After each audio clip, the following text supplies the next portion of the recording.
नमस्कार साथियों, आज इस विशेष पत्रकार वार्ता में कांग्रेस के पूर्व अध्यक्ष, हम सब के नेता माननीय राहुल गांधी जी का, वेणुगोपाल जी, बंसल साहब और मेरी तरफ से मैं स्वागत करता हूं। बहुत मुश्किल समय में एक अच्छी खबर आई, जैसा आदरणीय राहुल जी ने कहा कि आज हिंदुस्तान ने ऑस्ट्रेलिया में अपनी जीत का झंडा गाड़ा है। सब देशवासियों को राहुल गांधी जी की तरफ से, कांग्रेस अध्यक्षा जी की तरफ से बहुत बहुत बधाई। देश का किसान जो पीड़ा में है, उसे लेकर आज राहुल गांधी जी आपसे बात करेंगे। और भारतीय राष्ट्रीय कांग्रेस की ओर से एक किसान की पीड़ा को लेकर एक पुस्तिका जो सर्कुलेट की जाएगी, मैं सबसे पहले आदरणीय राहुल गांधी जी से और संगठन महासचिव प्रभारी और हमारे कोषाध्यक्ष जी से अनुरोध करूंगा कि पहले वो बुक रिलीज कर दें और उसके बाद राहुल जी आपसे बात करेंगे। आदरणीय राहुल जी, 2 मिनट हो जाए।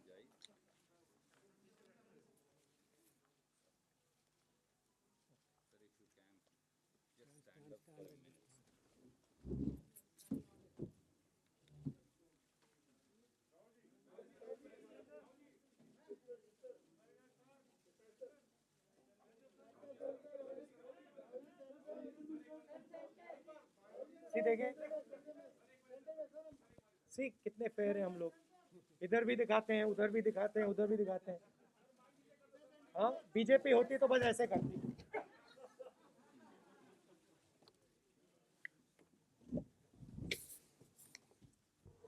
आदरणीय साथियों, बगैर किसी विलंब के मैं अनुरोध करूंगा कि आदरणीय राहुल गांधी जी आपसे बात करेंगे।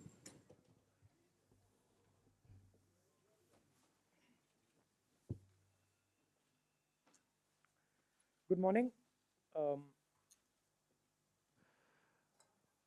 There is a tragedy unfolding in our country today.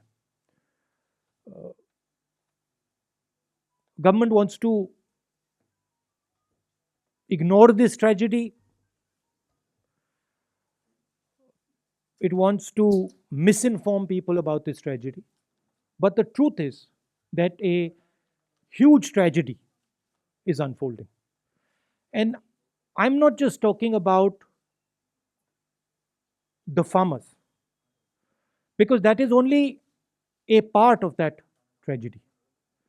And I would like to go into a little bit of detail about what is happening to our country. And I think it is important that youngsters who believe in the future of this country listen carefully to what I am saying, because this is not about the present. What is happening is about your future and this country's ability to be economically strong, this country's ability to give you a job, this country's ability to stand tall among other nations. So, what we are seeing, and we've seen it in industry after industry after industry. We've seen it in when it comes to the airports. We've seen it when it comes to infrastructure. We've seen it when it comes to power. We've seen it when it comes to telecom. We've seen it when it comes to retail. Across the board, what we are watching is the development of massive monopolies in this country. What do I mean? I mean that 3, 4, 5 people are now owning this country. This country is now owned by a limited, small group of people who I term as crony capitalists, who have a close relationship with the Prime Minister and who provide the Prime Minister with media support. And I don't mean you, because you are not the decision makers. I mean the forces that control you. Which was the space that was protected from monopolies until now? First of all, the biggest business in this country, and this is something that youngsters have to understand, the biggest business in this country is agriculture. 60% of our people are in agriculture, and in terms of the value, agriculture is by far the biggest hit. Agriculture is not just what the farm grows. Agriculture is the machinery that moves that produce. Agriculture is the structure of how that produce is sold. And now what we are seeing is the last bastion that was protected from monopoly is now being overrun. How is it being overrun? 3 new laws have been passed. They're designed to destroy Indian agriculture. How are they designed to do it? By destroying the mandi, by destroying the Essential Commodities Act, and by making sure that no Indian farmer can go to court to protect himself. And to me, it is a tragedy that this entire country is just watching this ridiculous show. It is a tragedy because it shows me that the country itself is not able to understand the depth of what is happening. So, what is going to be the result of this? The result of this is going to be 3 or 4 people are going to own India. 3 or 4 people are going to own the entire agricultural system. Farmers will not get the value they deserve. The mandi system will be destroyed. 3 or 4 businessmen will be able to store millions and millions and millions and millions of tons of wheat, rice, other essential commodities. And then, my friends in the middle class, you will be paying prices that you have never imagined. Please understand that the rice you buy, the wheat you buy, comes to you at the rate it comes because of the APMC, because of the agricultural system, because of the structure. So this is not an assault on the farmers. This is an assault on the middle class, and this is an assault on every single youngster in this country who is not going to be able to get a job. So this is what I want to tell the youngsters. Realize that your independence is being taken away. Realize that this happened before, and we fought this. And everything we have today is because of the fight that we fought. And the same exact thing is happening to India today. This is the simplest way I can put it. So, why are the farmers of Punjab and the farmers of Haryana standing there? Who are they? They are the patriots of this country who are protecting the livelihood of 60% of this country. I 100% support them. And I go further. Every single Indian person should support them because they are fighting for us. They are not fighting for themselves. They are fighting to prevent this country from falling into the hands of 2 or 3 people. That is the heart of what I wanted to say. मैं हिंदी में बोल देता हूं. देखिए, अगर आप पिछले 6-7 साल को देखें तो हर इंडस्ट्री में उन्हीं 4-5 लोगों की मोनोपोली बन रही है. पावर देखिए, एयरपोर्ट्स देखिए, पोर्ट्स देखिए, टेलीकॉम देखिए, जहां भी आप देखेंगे उन्हीं 4-5 लोगों की मोनोपोली बन रही है. मतलब इस देश के 4-5 नए मालिक हैं. आज तक एग्रीकल्चर में, खेती में मोनोपोली नहीं थी. आज तक हिंदुस्तान के खेतों का फायदा किसानों को जाता था, मजदूरों को जाता था, मिडिल क्लास को जाता था, गरीबों को जाता था. कैसे? एक पूरा ढांचा था जो इन लोगों की रक्षा करता था। उसमें मंडियां शामिल थी, उसमें एसेंशियल कमोडिटीज एक्ट शामिल था, उसमें लीगल सिस्टम शामिल था। ये 3 कानून खेती में, एग्रीकल्चर में एक बार फिर जो इंडिपेंडेंस से पहले हालत थी वो करने जा रहे हैं। 4-5 लोगों के हाथ में पूरा का पूरा एग्री हिंदुस्तान की खेती का ढांचा नरेंद्र मोदी जी दे रहे हैं। इसीलिए किसान बाहर खड़े हैं और किसान अपनी रक्षा नहीं कर रहे हैं। और ये हमारे मिडिल क्लास भाइयों को और खासतौर से युवाओं को समझना होगा, वो आपकी रक्षा कर रहे हैं, वो आपके भोजन की रक्षा कर रहे हैं। और हम सबको पूरा का पूरा उनको समर्थन देना है। ये हिंदुस्तान की रियलिटी है। अब आप मुझसे कोई सवाल पूछना चाहते हैं, जरूर पूछिए। we'll take questions देखिए, one- एक बात है, ये जो प्रेस कॉन्फ्रेंस है ये मैं किसान भाइयों के लिए कर रहा हूं, तो ब्रॉडली मैं आपके जवाब दूंगा, मगर डिस्ट्रैक्ट करने की आप कोशिश मत कीजिए। We'll go one by one. Let's go with Sanjeev from PTI. I'll come to you, ma'am. I've noted it. I've-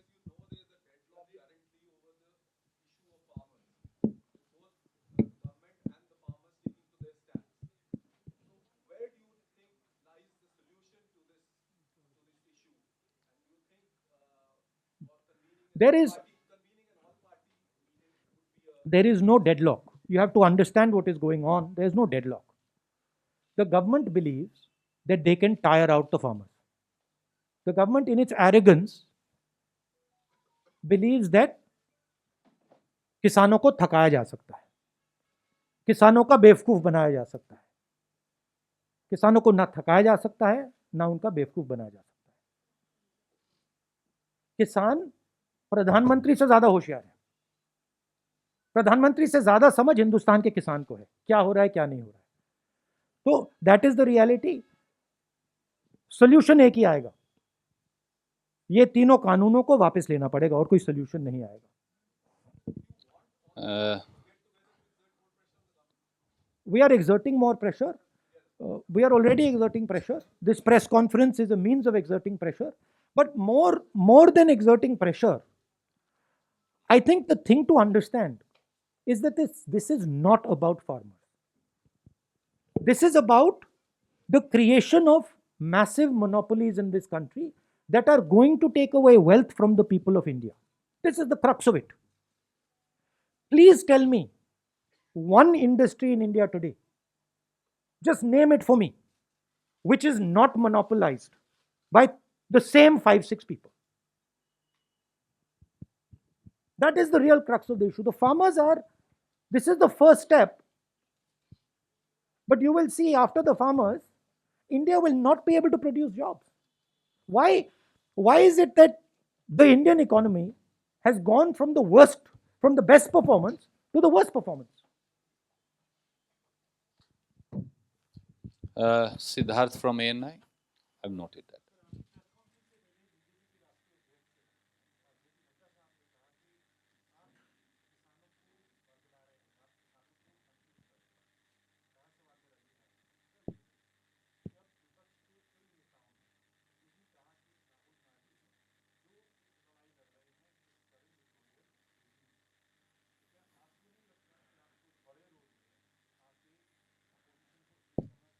अभी मुझे, हाँ, ये अटेम्प्टेड डिस्ट्रैक्शन है,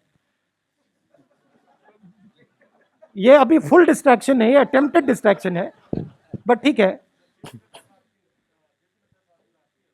हाँ, देखिए, जो उनके दिल में है वो मेरे बारे में कहते हैं। सरकार किसानों को डिस्ट्रैक्ट करने की कोशिश कर रही है। सरकार कह रही है किसानों को कि देखिए, बात करिए हमसे, 10 बार बात हो गई, 9 बार बात हो गई, वो उसको सरकार घसीटती जा रही है। तो रियलिटी किसान जानते हैं, और राहुल गांधी कौन है, क्या करता है, हिंदुस्तान का हर किसान जानता है। किसान जानता है भट्टा परसौल में नड्डा जी नहीं खड़े थे, मैंने तो उनको नहीं देखा। लैंड एक्विजिशन समय नड्डा जी तो नहीं खड़े थे, मोदी जी तो नहीं खड़े थे, राहुल गांधी खड़ा था। तो जब किसान की जमीन का मामला था वहां पे कांग्रेस खड़ी थी, जब किसानों के कर्जा माफ करने की बात आई थी वहां कांग्रेस खड़ी थी। नड्डा जी कहां थे? मुझे तो नहीं दिखे। Thank you. Can we go to ABP Ashish? और ये मैं आपको एक और बात बता देता हूं, देखिए मेरा कैरेक्टर है, मैं ना नरेंद्र मोदी से ना इन लोगों से डरता हूं, मुझे कोई फर्क नहीं पड़ता, ठीक है।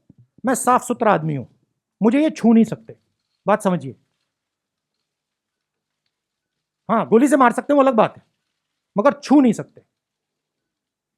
और मैं देशभक्त हूं, मैं अपने देश की रक्षा करता हूं, ठीक है।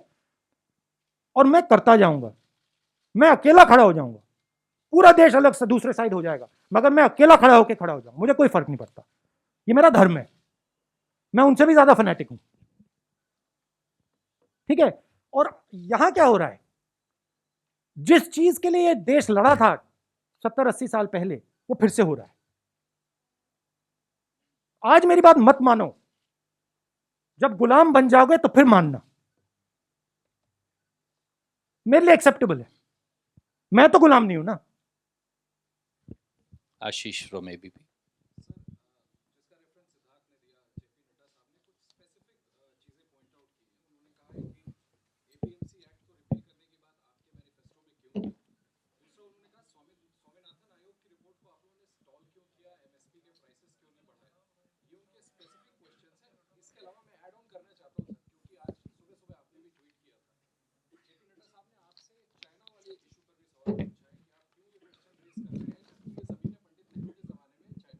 ये क्या जेपी नड्डा मेरे प्रोफेसर हैं क्या, कि मैं इनको जवाब देता जाऊं कि कौन है ये?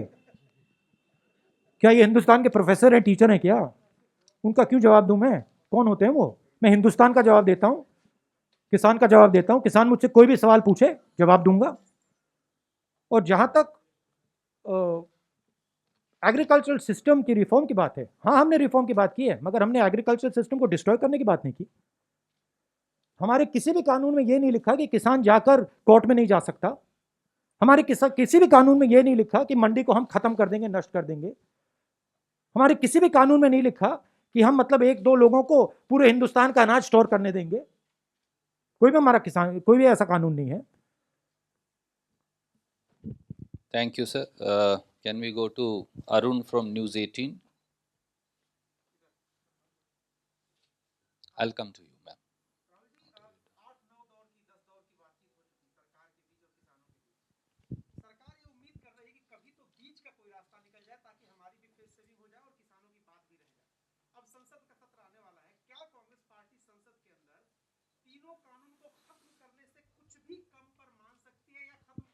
नहीं देखिए, सॉरी खत्म करिए, डिस्ट्रैक्शन वाला, ठीक है, उसको आप बाद में बोल देना, पहले पहले इसको मैनेज करता हूं। देखिए ये एक प्रोसेस है, ये जो 3 कानून है ये प्रोसेस के एक भाग है। प्रोसेस क्या थी? Process Bhatta Parsaul, process land acquisition, process कि नरेंद्र मोदी जी ने कहा मैं बोनस नहीं दूंगा, एमएसपी में सही पैसा नहीं देना। आस्ते आस्ते आस्ते आस्ते नरेंद्र मोदी जी, बीजेपी किसान को कमजोर करने की कोशिश कर रहे हैं। एक बार किसान कमजोर हो गया तो फिर वो लड़ ही नहीं पाएगा। तो ये जो 3 कानून है ये एक प्रोसेस है, ये यहां नहीं रुकने वाले। इनका लक्ष्य है कि हिंदुस्तान के किसान को ये खत्म करना चाहते हैं। और ये जो पूरा एग्रीकल्चरल सिस्टम है ये अपने 3-4 मित्रों को देना चाहते हैं, ये रियलिटी है। और हमारा काम हिंदुस्तान का जो किसान है उसका प्रोटेक्शन करना है। तो इस स्पेसिफिक इंस्टेंस में ये 3 कानूनों को रद्द करना ही पड़ेगा। कांग्रेस पार्टी की पोजीशन है, किसानों की पोजीशन है। मगर आप यह मत सोचिए कि अगर ये 3 कानून रद्द हो गए नरेंद्र मोदी वहां रुकेंगे, वो नहीं रुकने वाले। वो हिंदुस्तान के एग्रीकल्चरल सिस्टम को 3-4 लोगों के हाथ में करना ही चाहते हैं और हमें उनको रोकना है। नहीं वो डिस्ट्रैक्शन वाला विल नो, अब मैं आपके पास पूछ लो। वापस आऊंगा। पूछ लो फिर मैं वापस आ जाऊंगा. I'll come to you. Sanjay Mishra ji from Jagran.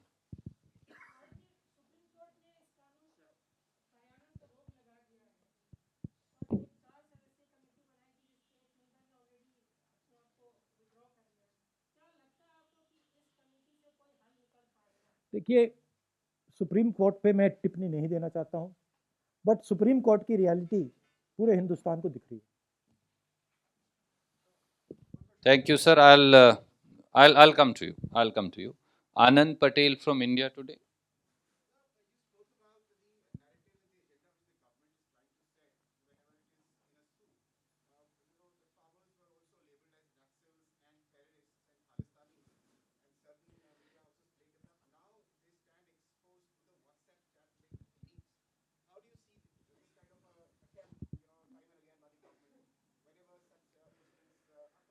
Look, the law will take its own course, but I have an observation. This was top secret information. This was not provided to anybody else. There were 4 or 5 people who knew this information. Prime Minister of India, possibly the Defense Minister of India, the Home Minister of India, the Air Force Chief. These would be the 5 people who would know this. This is a criminal act. Giving official secret information to a journalist is a criminal act, both on the part of the person who accepted it and on the part of the person who gave it. These people call themselves patriots, right? There's nothing patriotic about putting our Air Force at risk. There's nothing patriotic about taking political advantage so that our aircraft gets shot down, so that the Pakistanis know that our Air Force is coming, right? If Mr. Arnab Goswami knows, if it is on his WhatsApp, I assume the Pakistanis also know it. It's not a very big jump, right? So it is a criminal action, and that investigation should begin. I want to know whether it was the Prime Minister of India who told Arnab Goswami, or it was the Defense Minister, or it was the Home Minister, or NSA. I want to know which one of those people told this man. And this is a criminal action, so that, it should be looked into. Thank you. Let me go back to Uma Shankar ji from NDTV. Also, the distressing thing, I haven't gone into the details of it, but the distressing thing to me was somebody is saying this is going to be very good for us when our CRPF boys are killed, right? That is a anti-national act, and I don't like that language.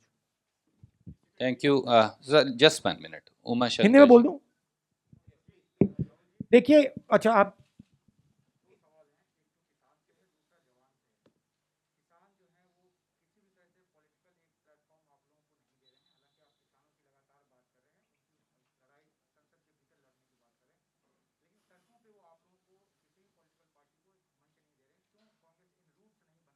नहीं, ये बात नहीं है. हम किसान की independence को respect करते हैं. ये हम बात एक्सेप्ट करते हैं कि ये किसानों का आंदोलन है, और हम उनकी जो स्पेस है, उनकी जो जगह है, उसकी इज्जत करते हैं, उसका आदर करते हैं, उसका रिस्पेक्ट करते हैं. ये रियलिटी है. ये प्रेस कॉन्फ्रेंस किसानों को मदद करने का प्रेस कॉन्फ्रेंस है. मैं यहाँ आया हूँ, मैंने कल भी बोला, तो हम मदद कर रहे हैं, हम प्रेस के थ्रू मदद कर रहे हैं, हम स्टेटमेंट्स के थ्रू मदद कर रहे हैं, मगर हम उनका आदर भी करते हैं. Thank you.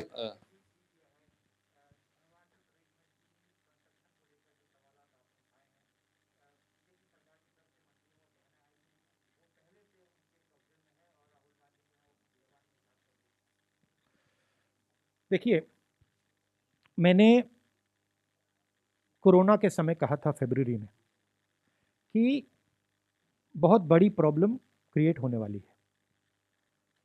आप में से लोगों ने मजाक उड़ाया, ठीक है. आप में से लोगों ने कहा कि देखो राहुल गांधी क्या बोल रहा है. शब्द था फियर मॉन्गरिंग. मैं आपको आज बता रहा हूं, और आप अपने नोटपैड में ये लिख दीजिए. चाइना हिंदुस्तान की कमजोरी को देख रहा है और समझ रहा है, और चाइना के पास एक साफ क्लियर स्ट्रेटेजिक विजन है वो दुनिया को शेप करना चाहते हैं। हिंदुस्तान के पास कोई स्ट्रेटेजिक विजन नहीं है। हिंदुस्तान कभी ये करता है, कभी वो करता है, स्ट्रेटेजिकली काम नहीं कर रहा है। चाइना ने हिंदुस्तान को 2 बार टेस्ट किया है। एक बार ढोकलाम में टेस्ट किया है और अब लद्दाख में अपने ट्रूप्स डालकर टेस्ट किया है। वो टेस्ट कर रहा है, वो ऐसे देख रहा है। और मैं आपको बता रहा हूं कि अगर चाइना को क्लियर मैसेज हिंदुस्तान ने नहीं दिया, अगर हिंदुस्तान ने क्लियर अपने दिमाग में स्ट्रैटेजी नहीं बनाई, चाहे वो मिलिट्री स्ट्रैटेजी हो, चाहे वो इकोनॉमिक स्ट्रैटेजी हो, चाहे वो जियोपॉलिटिकल स्ट्रैटेजी हो, तो चाइना चुप नहीं बैठेगा। चाइना इसका फायदा उठाएगा और जब फायदा उठाएगा तब नुकसान हो जाएगा, तब आप उसको रोक नहीं पाओगे। इसीलिए मैं रिपीट करता जा रहा हूं, मैं रेड फ्लैग रेज कर रहा हूं सरकार के लिए। आपके जमीन के अंदर आ गए हैं, आपको लगता है कि ये इसको आप तू मैं करके परे कर सकते हो। आपको लग रहा है कि आप इवेंट मैनेजमेंट के थ्रू इसको मैनेज कर सकते हो। आप गलत फहमी में हो। चाइना दूसरी चीज है। चाइना डोमिनेट करना चाहता है और वो सिस्टमैटिकली काम कर रहा है। आपके शब्दों से कुछ फर्क नहीं पड़ने वाला है। आप मेरे बारे में कुछ भी बोल दो, कुछ फर्क नहीं पड़ने वाला है। आपका काम हिंदुस्तान की रक्षा करने का है, आप नहीं कर रहे हो और उसका नतीजा हिंदुस्तान को देखने को मिलेगा। रियलिटी से नहीं हट सकते हैं। इसीलिए मैं वार्निंग दे रहा हूं कि देखिए, मैं ऑपोजिशन लीडर हूं, मेरा काम है, देखिए कोरोना आ रहा है, इकोनॉमिक डैमेज होगा, लोग मरेंगे, तैयारी कर लीजिए। उन्होंने कहा राहुल गांधी बकवास कर रहे हैं। आपने देख लिया, इकोनॉमी उड़ गई, रोजगार खत्म हो गया, मजदूर मर गए। क्यों? क्योंकि वो बस बातचीत करते रहते हैं। उनके माइंड में एक्चुअल वो एक्शन नहीं करना चाहते। और दुनिया डेंजरस रास्ते से निकल रही है। ट्रांजिशन पीरियड है, बदलाव का पीरियड है और जो हमारी नेशनल लीडरशिप है उसको सीरियसली लेना चाहिए। Thank you sir. Can I go back to Raman? देखिए, जैसे मैंने आपसे कहा कि फार्म लॉ एक इवेंट नहीं है, एक प्रोसेस है। पहले लैंड एक्विजिशन, भट्टा पर सॉल, प्रोसेस। चाइना एक इवेंट नहीं है, चाइना एक प्रोसेस है। और मैं स्टडी करता हूं, मैं सोच समझ के बोलता हूं। मैं आपको बता रहा हूं, बहुत डेंजरस सिचुएशन बन रही है। शुक्रिया।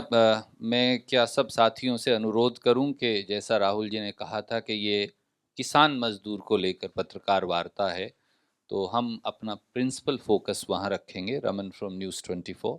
ये सर कम।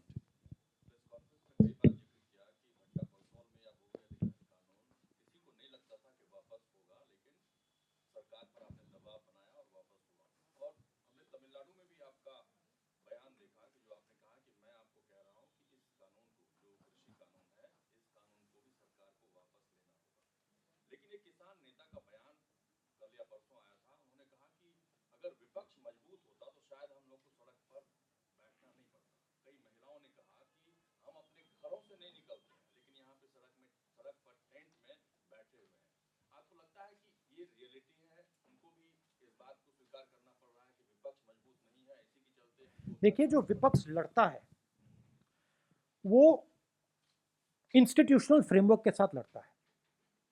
विपक्ष को फ्री एंड फेयर मीडिया की जरूरत होती है। विपक्ष को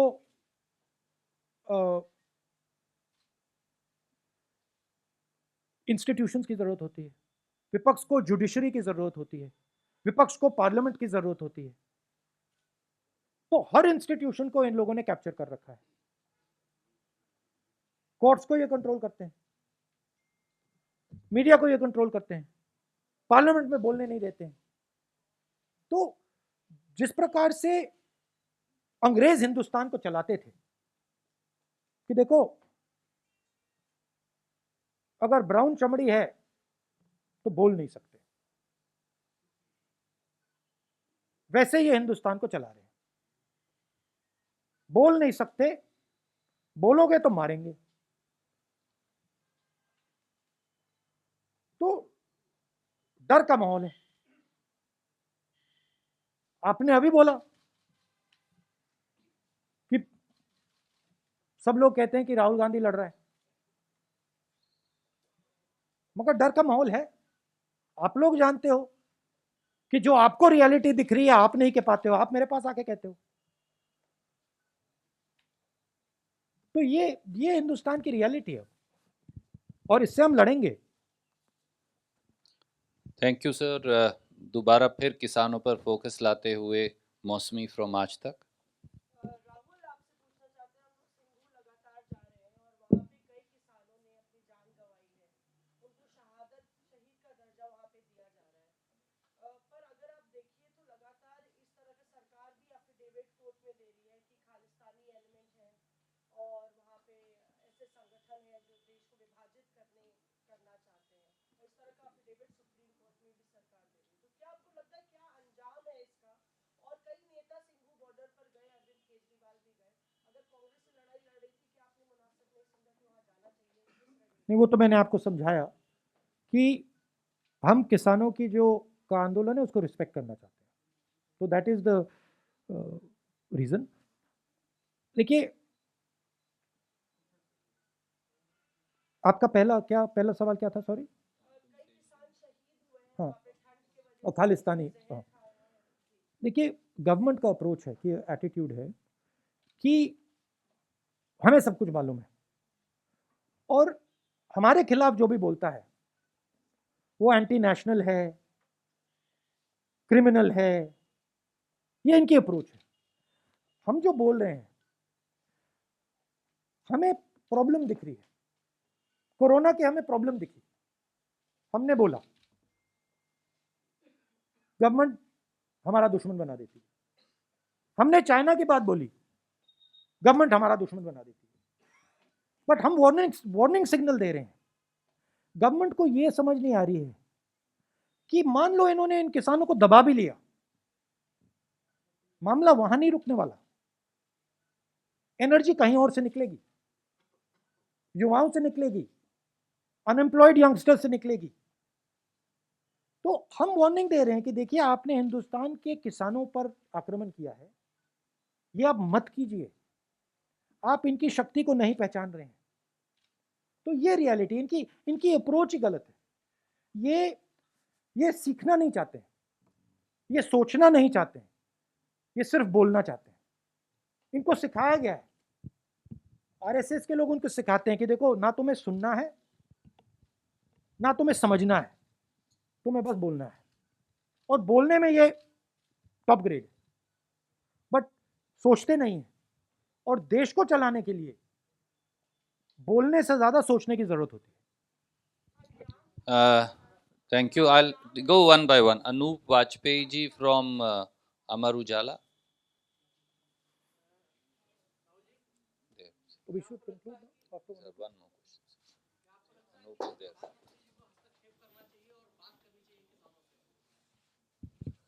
उनकी स्टाइल ही नहीं है। अब उनकी स्टाइल ही नहीं है, तरीका ही नहीं है उनका। उनकी दूसरी अप्रोच है। तो मेरे बोलने से क्या फायदा? I'll come to you. Sunil Prabhu from NDTV.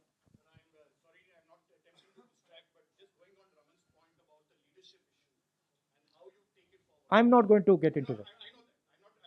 Because the idea is to take it somewhere else. I'm not going there.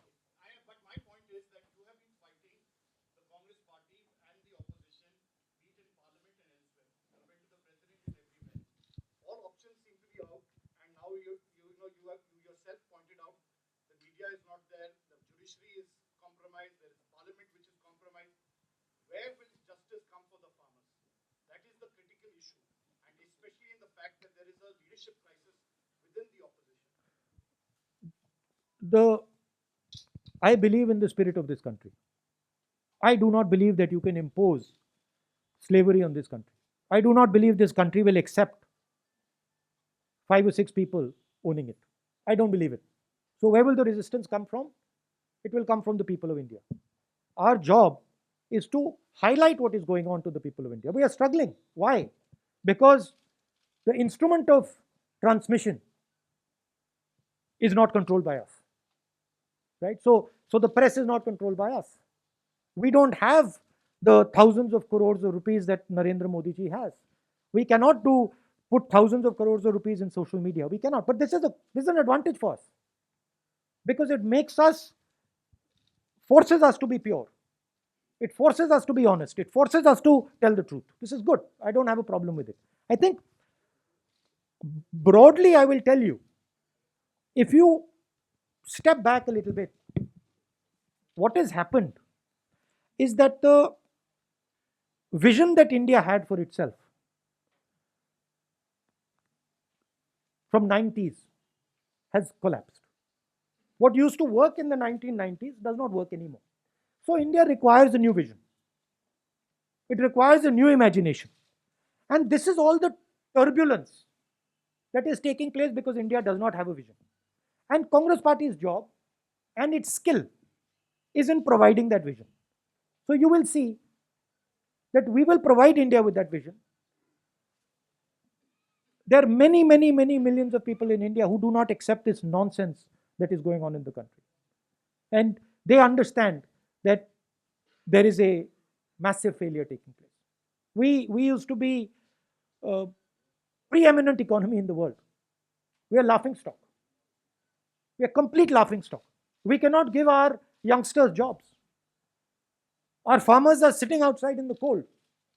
I don't know why Narendra Modi ji thinks this is something to be proud of. This is something to be ashamed of. The whole world is looking and saying, what is going on? Why are lakhs of farmers sitting outside Delhi? So he is destroying India's image, which the Congress has built. Slowly, slowly, slowly, Mahatma Gandhi first. Slowly we've built it. वो उसको उड़ा रहा है. मतलब फाड़ फूड़ के फेंक रहे हैं. So that is the reality. We need to conclude. I'll go to Vijay Lakshmi first.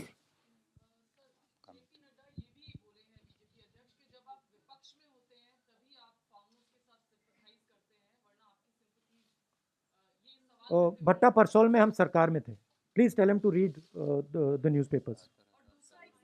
और कर्जा माफ हमने 72,000 करोड़ रुपए किया. और लैंड एक्विजिशन बिल में हमने पार्लियामेंट में ऑपोजिशन में पास नहीं किया था, हम सरकार में थे. But anyway, JP Nadda is not anybody I'm answering to. बहुत बहुत शुक्रिया Samia.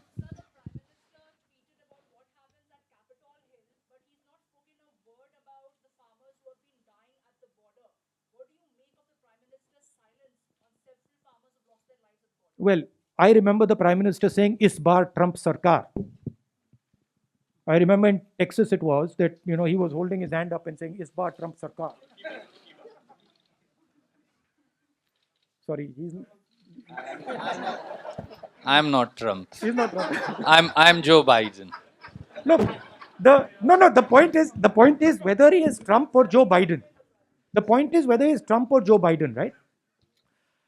As a Prime Minister of a country, you don't do something like that, because you're disrespecting the people of the United States by doing this, because this is their choice, not your choice. So it is a lack of understanding of fundamentals. And now of course Trump lost. So Thank you, Supriya. अच्छा हाँ देखिए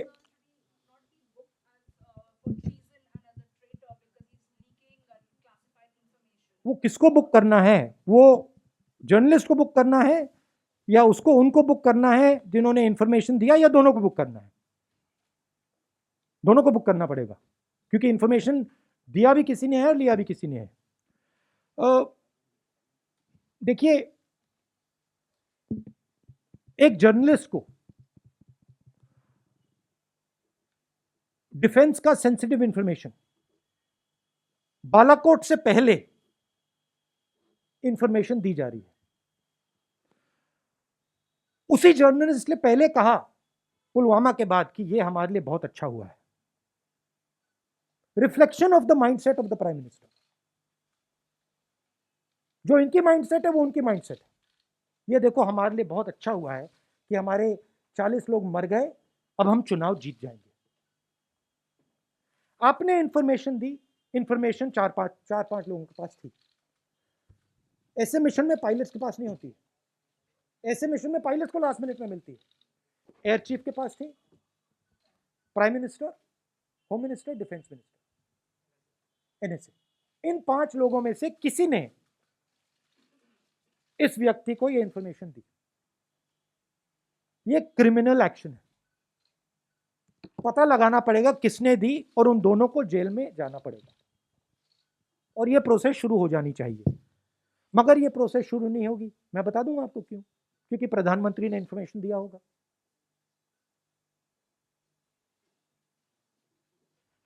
तो होगी नहीं, शायद बाद में हो। नहीं, मैं 5 लोगों के पास है। आपके पास इंफॉर्मेशन थी, आप तो नहीं दे सकती थी। Prime minister new, air chief new, NSA new, home minister new, defence minister new, 5 people new. Which one of इनमें 5 में से किसने दिया? तो दैट इज क्लियर कट, सीधी बात है। 1 second sir, last question Ranjita जी।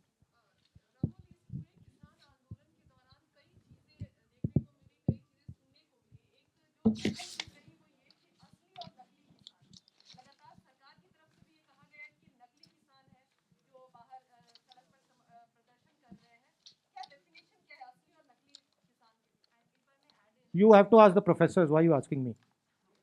आप प्रोफेसर से पूछिए, नाडा जी से पूछिए। We can conclude. Thank you very Thank you much. so much.